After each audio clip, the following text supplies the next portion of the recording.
Sophie claqua la porte de l'appartement avec une violence qui fit trembler les murs.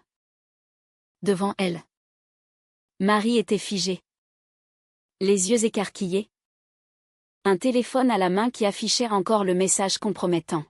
« C'est fini » hurla Sophie, la voix brisée par la trahison, alors que les larmes coulaient sur ses joues, marquant le début d'une chute inexorable dans l'abîme de leur vie entrelacée. Marie, 32 ans, enseignante en littérature à Paris, avait toujours été celle qui maintenait l'équilibre précaire de leur relation secrète. Elle vivait avec son mari, un avocat respecté, et leurs 2 enfants, dans un bel appartement du Marais. Sophie, 28 ans, graphiste talentueuse, habitait seule dans un petit studio à Montmartre, où elle passait ses nuits à rêver d'un avenir avec Marie. Leur amour avait commencé innocemment, lors d'une conférence sur l'art contemporain, où un regard échangé avait allumé une flamme qu'aucune d'elles n'avait prévue. Mais maintenant, ce secret, si soigneusement gardé, venait d'exploser au grand jour. Le message sur le téléphone de Marie provenait de Sophie elle-même, envoyé par erreur à son mari. « Je t'aime plus que tout, ma chérie. Rendez-vous ce soir ?» Les mots étaient anodins pour elle, mais dévastateurs pour le reste du monde. Marie sentit son monde s'effondrer. Elle avait toujours su que ce jour viendrait, mais elle n'avait pas imaginé la douleur viscérale qui l'envahirait. « Sophie. Attends » implora-t-elle. Mais la jeune femme avait déjà tourné les talons, laissant derrière elle un silence assourdissant. De retour chez elle, Sophie s'effondra sur son lit, les souvenirs affluant comme une marée montante. Elle revit leur première rencontre, Marie, avec ses cheveux bruns ondulés et ses yeux vert perçants, discutant passionnément de Baudelaire. Sophie avait été captivée, non seulement par sa beauté, mais par son intelligence acérée. Elles avaient échangé des numéros sous prétexte professionnel, mais les messages avaient rapidement dévié vers le personnel. Des cafés innocents s'étaient transformés en dîners intimes, puis en nuits volées dans des hôtels discrets. Sophie avait ignoré les avertissements de ses amis, qui la voyaient s'enfoncer dans une relation impossible. Elle est mariée ? Sophie. Ça ne finira pas bien. Mais l'amour l'avait rendue sourde. Marie, de son côté, rentra chez elle en tremblant. Son mari, Antoine, l'attendait dans le salon, le visage pâle. « Explique-moi ça » dit-il d'une voix calme mais froide, en lui tendant le téléphone. Marie sentit son estomac se nouer. Elle avait épousé Antoine par convenance, pour satisfaire les attentes de sa famille conservatrice originaire de Provence. Ils s'entendaient bien, mais la passion avait disparu depuis longtemps. Avec Sophie, elle avait retrouvé une vitalité qu'elle croyait perdue. Pourtant, face à Antoine, elle choisit le mensonge. C'est une erreur ? Un message pour une amie. Mais Antoine n'était pas dupe. Une amie que tu appelles ma chérie ? Ne me prends pas pour un idiot ? Marie. La dispute qui suivit fut violente. Antoine hurla, accusant Marie de détruire leur famille. Les enfants, âgés de 5 et 7 ans, se réveillèrent en pleurs, amplifiant le chaos. Marie, acculée, avoua tout.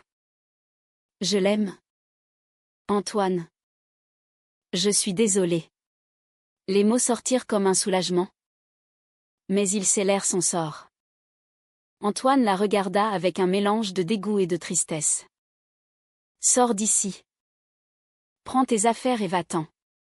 Marie obéit, emportant seulement un sac avec l'essentiel, et se dirigea vers l'appartement de Sophie, ignorant si elle y serait bienvenue. Pendant ce temps, Sophie luttait contre ses démons intérieurs. Elle avait toujours su que Marie était mariée. Mais elle s'était convaincue que leur amour surpasserait tout. Maintenant, la réalité la rattrapait, elle avait contribué à briser une famille. La culpabilité la rongeait. « Que ai-je fait ?» se murmura-t-elle. Son téléphone sonna, c'était sa mère, qui appelait pour prendre des nouvelles. Sophie raccrocha sans répondre, incapable d'affronter le jugement familial. Sa famille, catholique pratiquante de Lyon, n'accepterait jamais son orientation sexuelle. Elle avait caché sa relation avec Marie, craignant le rejet. Marie frappa à la porte de Sophie tard dans la nuit. Quand celle-ci ouvrit, Marie tomba à genoux, les yeux rougis par les larmes. « Pardonne-moi, Sophie. J'ai tout perdu pour toi. » Sophie, malgré sa colère, sentit son cœur se serrer. Elle releva Marie et l'attira à l'intérieur. Elles s'assirent sur le canapé, se tenant les mains en silence. « Que allons-nous faire maintenant ?» demanda Sophie. Marie secoua la tête. « Je ne sais pas. Mais je t'aime. » Pour la première fois, leur relation n'était plus un secret, mais un fardeau exposé au monde. Les jours suivants furent un tourbillon de décisions hâtives. Marie demanda le divorce, déclenchant une bataille judiciaire avec Antoine pour la garde des enfants. Sophie, de son côté, affronta ses propres conflits. Elle confia son secret à sa meilleure amie, Claire, qui réagit avec surprise mais soutien. « Tu mérites d'être heureuse, Sophie. Mais es-tu sûre que Marie est prête à tout abandonner ?» Claire avait raison, Marie oscillait entre euphorie et regret. Elle pleurait ses enfants la nuit, se demandant si son choix était égoïste. La société parisienne, avec ses apparences libérales, cachait des préjugés tenaces. Marie perdit des amis, qui la jugèrent pour avoir quitté son mari pour une femme. « C'est contre nature » murmuraient certains. Sophie, plus jeune et plus idéaliste, défiait ses jugements. Mais intérieurement, elle doutait. Leur amour survivrait-il à ces pressions? La tension montait, chaque jour apportant de nouvelles confrontations. Le tribunal de Paris était un lieu froid et impersonnel, où les vies se décidaient en termes légaux. Marie se tenait devant le juge, flanquée de son avocat, tandis qu'Antoine, les traits tirés, la fixait avec amertume. « Madame, expliquez pourquoi vous demandez la garde partagée » demanda le juge. Marie déglutit, pensant à ses enfants qui attendaient dehors. « Parce que je suis leur mère. Et je les aime plus que tout. » Mais Antoine intervint, « Elle a abandonné notre famille pour une liaison homosexuelle. Est-ce un environnement stable pour nos enfants ?» Les mots résonnèrent comme un coup de poignard, exposant leur intimité au regard public. Sophie attendait dans le couloir, rongée par l'anxiété. Elle avait insisté pour accompagner Marie, malgré les risques. « Je ne veux pas te laisser seule » avait-elle dit. Mais en entendant les débats filtrer à travers la porte, elle se sentit coupable. Était-ce sa faute si Marie risquait de perdre ses enfants? Elle revit les moments volés avec Marie, des promenades le long de la Seine, des rires partagés dans des cafés cachés. Ces souvenirs étaient doux, mais maintenant teintés d'amertume. À la sortie de l'audience, Marie était effondrée. Le juge avait accordé une garde temporaire à Antoine, citant l'instabilité émotionnelle de Marie.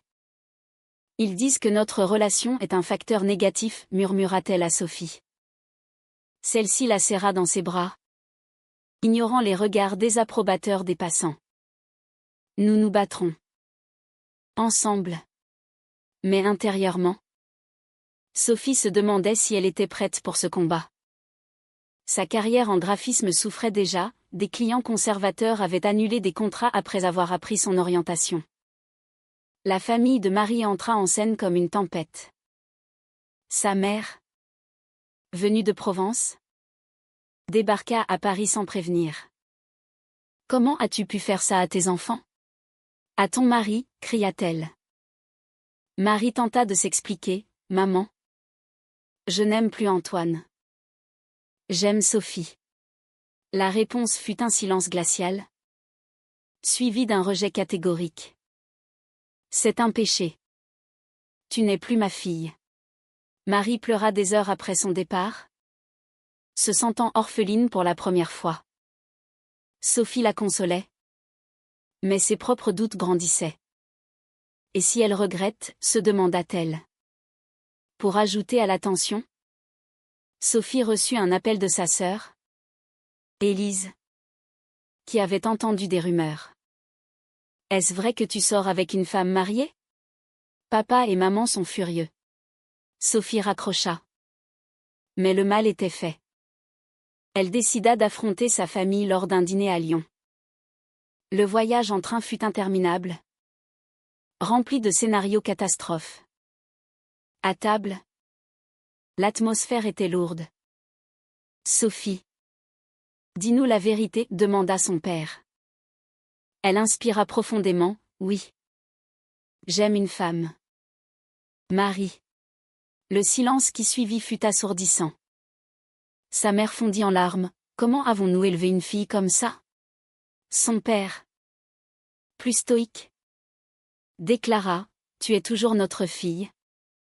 Mais nous ne pouvons pas accepter ça. » Sophie rentra à Paris brisée, se sentant rejetée par ceux qu'elle aimait le plus. Marie, pendant ce temps, luttait avec ses propres démons. Elle voyait ses enfants en visite supervisée, ce qui la déchirait. « Maman, pourquoi tu ne rentres pas à la maison ?» demanda son fils aîné. Marie retenait ses larmes. « C'est compliqué. Mon chéri. » Elle se sentait comme une traîtresse, ayant sacrifié leur stabilité pour son bonheur personnel. Était-ce égoïste ? La société le lui rappelait constamment, des articles dans les journaux sur les familles brisées par l'homosexualité, des regards hostiles dans la rue.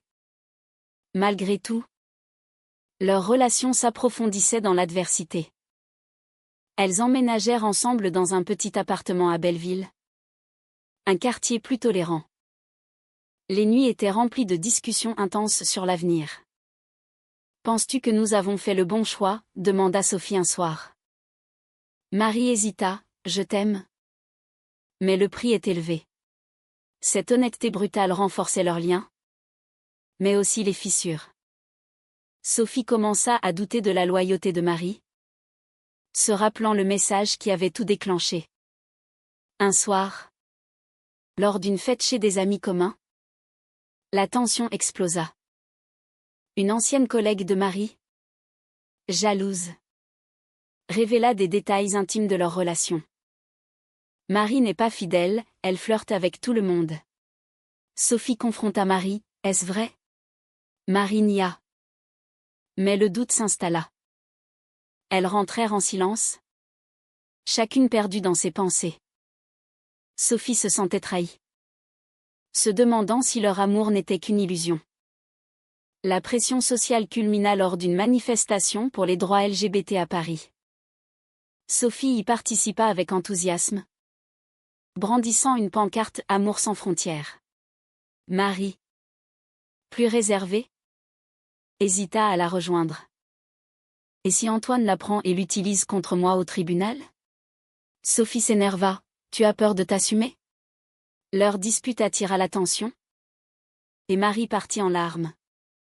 Sophie la suivit, s'excusant, mais le mal était fait.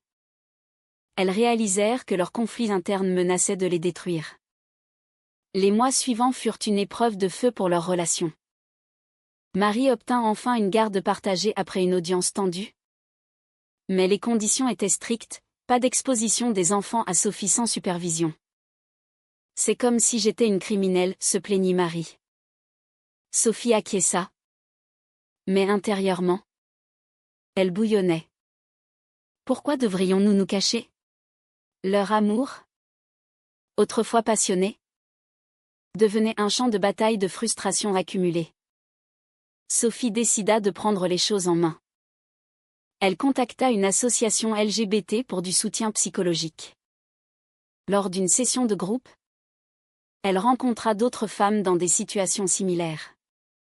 J'ai perdu ma famille pour mon amour, partagea l'une. Sophie se sentit moins seule. Mais cela raviva ses doutes sur Marie. Celle-ci semblait regretter son ancienne vie, passant des heures à regarder des photos de ses enfants avec Antoine. Et si elle retourne vers lui, pensa Sophie. La trahison vint d'une source inattendue. Claire, l'amie de Sophie, avoua avoir des sentiments pour elle. Je t'ai toujours aimé. Sophie. Marie te fait souffrir. Sophie fut choquée, mais flattée. Elle rejeta Claire, mais le doute persista. Lors d'une soirée arrosée, elle confia à Marie, Claire m'a embrassée. C'était un mensonge pour tester la réaction de Marie.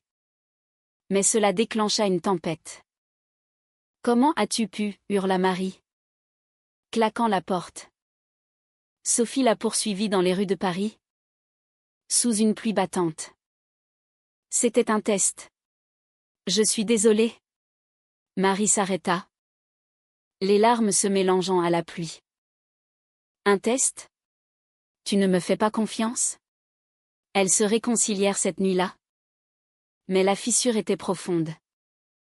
Marie commença à voir un thérapeute seul, explorant ses conflits intérieurs. J'ai sacrifié ma vie pour toi. Mais est-ce que ça en vaut la peine, se demanda-t-elle. La société continuait à peser, des collègues la harcelaient subtilement, insinuant que son choix de vie affectait son enseignement. Elle envisagea de démissionner. Mais Sophie l'encouragea, bats-toi pour ce que tu es. La famille de Sophie tenta une réconciliation. Son père l'invita à Lyon pour discuter. Nous t'aimons. Mais nous ne comprenons pas. Sophie accepta, emmenant Marie contre l'avis de tous. Le dîner fut tendu. Bonjour. Je suis Marie, dit-elle poliment. La mère de Sophie la ignora, servant le repas en silence. Le père posa des questions intrusives. Comment en es-tu arrivé là? Sophie défendit leur amour, c'est qui je suis. Mais Marie se sentit comme une intruse. Et elles partirent tôt. Ils ne changeront jamais, murmura Sophie dans le train du retour. Antoine, de son côté, ne lâchait pas prise. Il envoya des messages menaçants à Marie, reviens. Pour les enfants. Elle les ignora. Mais cela raviva sa culpabilité. Lors d'une visite avec les enfants, Antoine était présent. Les enfants ont besoin d'une mère et d'un père, dit-il. Marie répliqua, ils ont besoin d'amour. Pas de normes imposées. Mais ces mots sonnaient creux, elle manquait son ancienne stabilité. Sophie, sentant la distance grandir, organisa un week-end romantique à la campagne normande. Elles marchèrent sur les plages, main dans la main, rappelant leur début. Souviens-toi de notre premier baiser, dit Sophie. Marie sourit, c'était magique. Mais même là, la réalité intrusa, un appel d'Antoine informant d'une urgence avec les enfants. Marie rentra précipitamment, laissant Sophie seule. Priorité, pensa Sophie amèrement. De retour à Paris, la tension culmina lors d'une confrontation avec Claire. Celle-ci, blessée par le rejet, répandit des rumeurs sur leur relation. Marie trompe Sophie. Sophie l'affronta, pourquoi fais-tu ça? Claire répondit, parce que tu mérites mieux. Marie, apprenant cela, accusa Sophie d'avoir encouragé Claire. Peut-être que tu as des sentiments pour elle. Leur dispute fut violente. Des objets volèrent. Sophie partit en claquant la porte, se réfugiant chez une amie.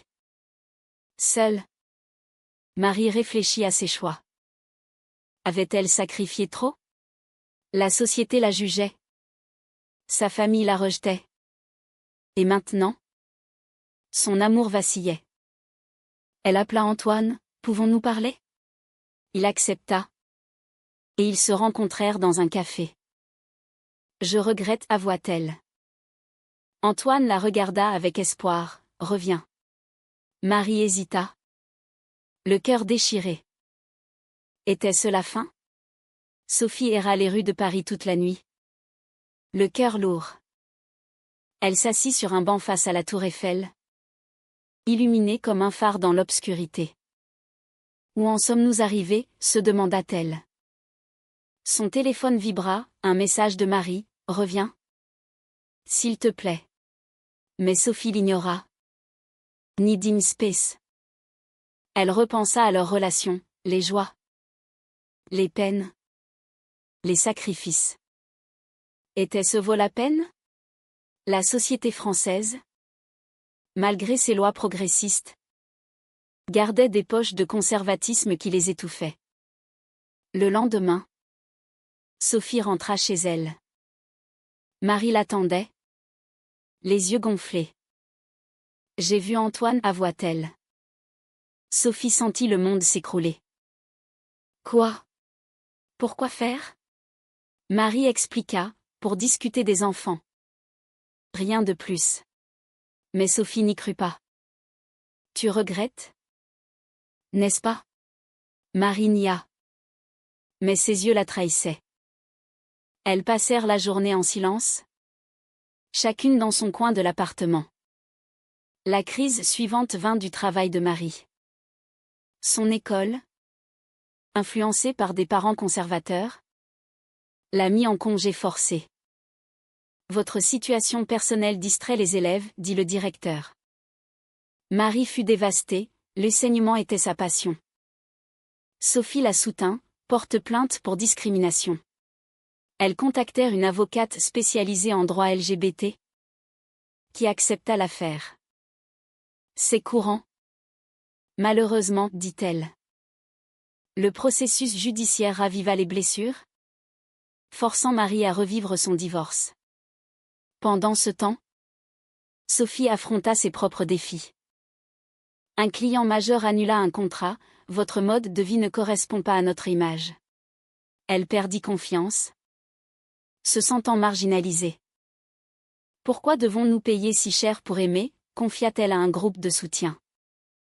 Là, elle rencontra une femme, Léa, qui partageait des expériences similaires. Léa était charismatique, et Sophie se sentit attirée. Peut-être que Marie n'est pas la bonne, pensa-t-elle. La tentation culmina lors d'une soirée. Léa invita Sophie à un bar LGBT. Viens. Détends-toi. Sophie accepta, laissant Marie seule. Au bar, Léa l'embrassa. Sophie recula, je ne peux pas. Mais le doute s'installa. Elle rentra tard, sentant la culpabilité. Marie l'attendait, où étais-tu? Sophie mentit, avec des amis. Marie sentit le mensonge, et la confiance s'effrita davantage. Antoine profita de la vulnérabilité de Marie. Il l'invita à un déjeuner pour les enfants. Là, il plaida sa cause, nous pouvons reconstruire. Pense à notre famille. Marie fut tentée, la stabilité l'appelait. Et Sophie, demanda-t-elle. Antoine haussa les épaules, c'était une phase. Marie rentra confuse, se disputant avec Sophie sur des détails triviaux. Leur relation devenait toxique, pleine de reproches. Sophie, sentant la fin approcher, confronta Marie, choisis, moi ou ton passé. Marie pleura, je t'aime. Mais les enfants. Sophie partit, emportant ses affaires. Elle s'installa chez Claire, ironiquement.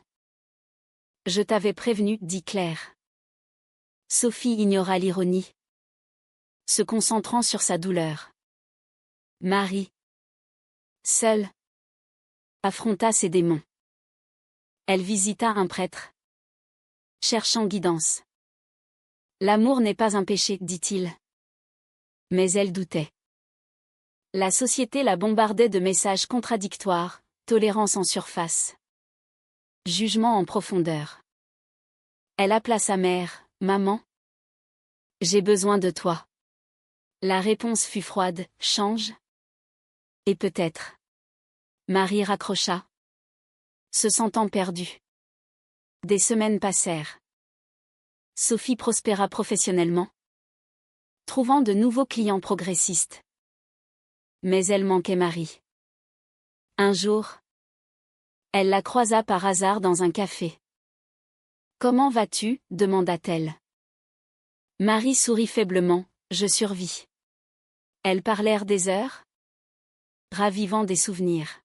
« Peut-être que nous pouvons réessayer, » suggéra Sophie. Marie hésita, le prix est trop élevé. Mais l'attraction était là. Irrésistible. La réconciliation fut prudente, comme marcher sur des œufs. Elles recommencèrent à se voir en secret, ironiquement, pour éviter les jugements. C'est ridicule, rit Sophie. Marie acquiesça, mais nécessaire. Elles reconstruisirent leur lien, lentement, en thérapie de couple. La thérapeute les aida à explorer leurs conflits. L'amour demande des sacrifices, mais pas l'effacement de soi. Marie apprit à assumer son identité, participant à des événements LGBT. Sophie, de son côté, pardonna les doutes passés. Mais les obstacles persistaient. Antoine contesta la garde, utilisant leur réconciliation comme argument. Marie est instable. Le tribunal, influencé par des préjugés subtils, pencha en sa faveur. Marie perdit des droits de visite, la dévastant. C'est injuste, hurla-t-elle. Sophie la consola, nous ferons appel. Leur combat devint public, attirant l'attention des médias. Un article dans Le Monde titra « Amour lesbien vs. Famille traditionnelle ».